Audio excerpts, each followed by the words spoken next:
Microsoft decided to require processors with certain security features like TPM 2.0 and virtualization-based security are on the processors by default on Windows 11.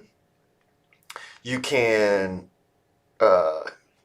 take exception to this default and install Windows 11 on older hardware.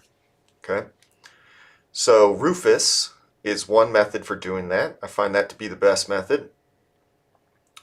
So you use rufuse in the normal way. Select here, pick a ISO. Here's my Windows 11 Pro. Okay.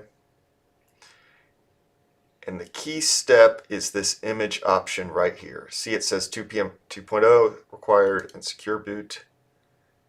I say Windows 11, no TPM, no secure boot. And now I can create my flash drive and install Windows on the computer using a flash drive, just like normal. No extra steps. So again, if you want to install Windows 11 on older hardware, this is the one thing you need to do with rufuse.